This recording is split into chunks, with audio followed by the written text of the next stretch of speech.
ಈಗ ರಿಲೀಸ್ ಆಗ್ತಾ ಇರೋದು, ರಿಲೀಸ್ ಆಗ್ತಾ ಇರೋದು 25 ವರ್ಷದ ನಂತರ.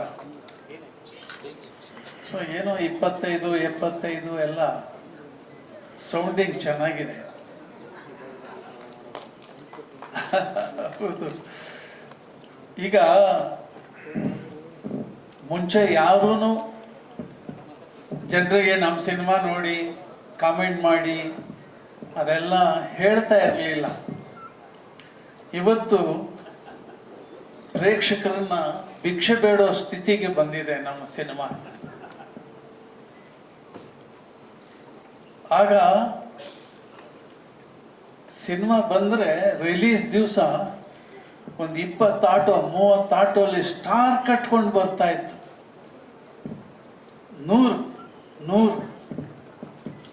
100 ಸ್ಟಾರ್ಗಳನ್ನ ಕಟ್ಕೊಂಡು ಬರ್ತಿದ್ರು, ಟ್ರಾಫಿಕ್ ಜಾಮ್ ಮಾಡಿ ಆ ಸ್ಟಾರ್. ಅದನ್ನೆಲ್ಲ ನೋಡೋ ಸಂಭ್ರಮ ಎಲ್ಲ ಕಳೆದೋಗಿದೆ. ಈಗ ಬರೀ ಸೋಷಿಯಲ್ ಮೀಡಿಯಾದಲ್ಲಿ ಮೊದಲನೇ ದಿವಸ 48 ಕೋಟಿ, ಮೂರನೇ ದಿವಸಕ್ಕೆ 75 ಕೋಟಿ. ಈ ಫಿಗರ್ಗಳು ಕೆಲವು ಸಿನಿಮಾಗ ಮಾತ್ರ ನೋಡುವಂಥ ಒಂದು ಭಾಗ್ಯ.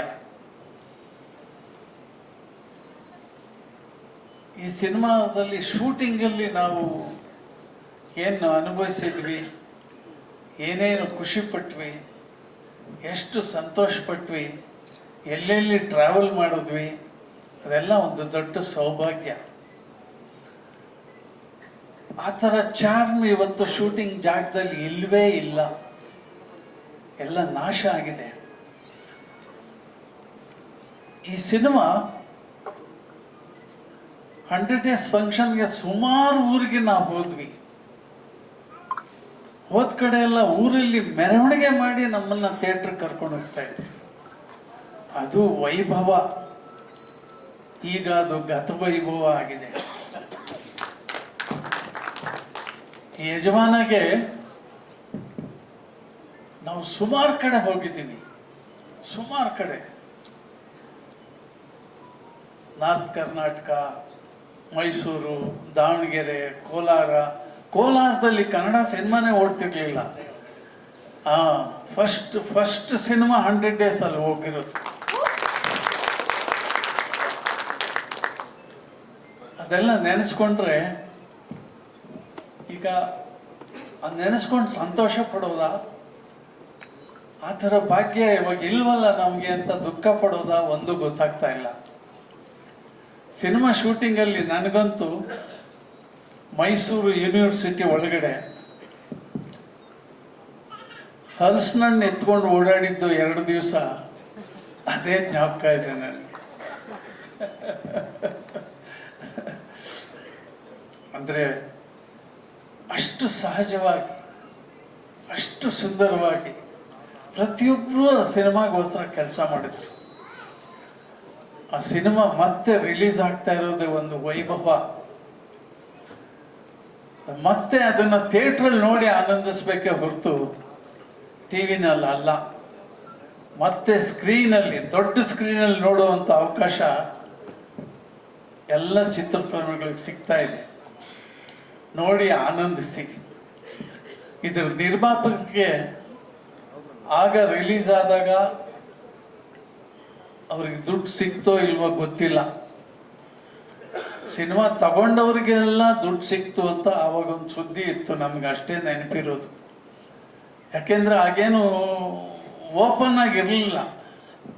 ಈಗ ಖರ್ಚು ಮಾಡಿದ್ದಿಷ್ಟು, ಲಾಭ ಎಷ್ಟು ಅನ್ನೋದು ಅಷ್ಟೇ ಲೆಕ್ಕ. ಎಲ್ರಿಗೂ ಟಿವಿನಲ್ಲೂ ಅನೌನ್ಸ್ ಮಾಡ್ತಾರೆ, ಸೋಷಿಯಲ್ ಮೀಡಿಯಾದಲ್ಲೂ ಬರುತ್ತೆ.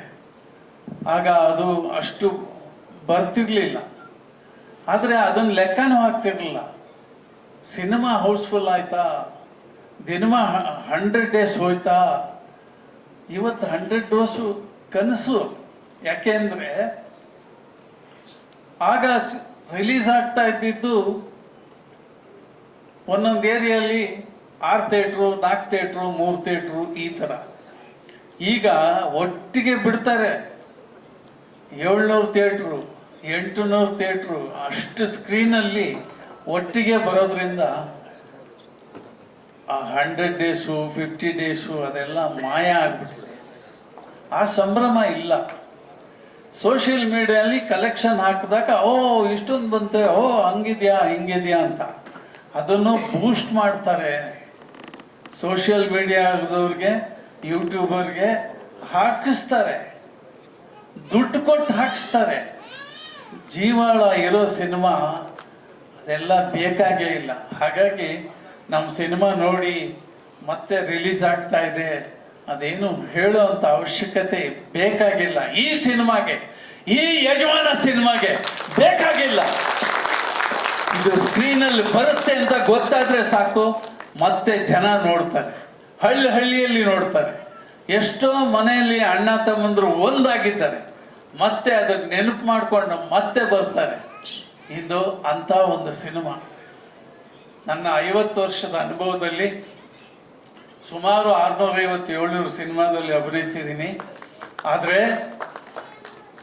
ನನ್ನ ಪಟ್ಟಿಯಲ್ಲಿ ಯಜಮಾನ ಅಗ್ರಸ್ಥಾನದಲ್ಲಿ ಇರುವಂಥ ಸಿನಿಮಾ. ಯಾಕೆಂದ್ರೆ ಹೋದ ಕಡೆ ಎಲ್ಲ ಯಜಮಾನ ಅಂತಾನೆ ಮಾತಾಡಿಸ್ತಾರೆ. ಹೌಲ ಹೌಲ, ಇನ್ನೂ ಹೌಲ ಹೌಲ ನನ್ನ ಕಿವಿಯಲ್ಲಿ ಎಕೋ ಆಗ್ತಾನೆ ಇರುತ್ತೆ.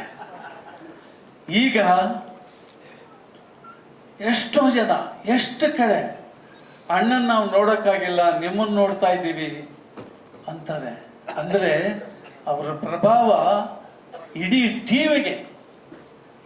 ಟಿವಿಗೆ ಆ ಒಂದು ಪ್ರಕಾಶಮಾನವಾದ ಒಂದು ಬೆಳಕನ್ನ ನಮಗೆ ಕೊಟ್ಟು ಹೋಗಿದ್ದಾರೆ. ಅವರು ಅವ್ರನ್ನ ಸದಾ ಸ್ಮರಣೆಯಲ್ಲಿರುವಂಥ ವ್ಯಕ್ತಿ. ಅವನೇ ಯಜಮಾನ.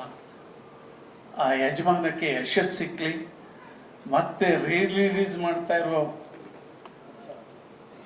ಯಾರು, ಮುನಿಸ್ವಾಮಿ ಅವರು ಬಂದಾಗ ಮಾತಾಡ್ಸಿದ್ರು. ನನಗೆ ಯಾರು ಅಂತ ಗೊತ್ತಾಗಲಿಲ್ಲ. ಅವ್ರಿಗೂ ಯಶಸ್ಸು ಸಿಕ್ಕಲಿ, ಎಲ್ರಿಗೂ ಖುಷಿ ಸಿಕ್ಕಲಿ.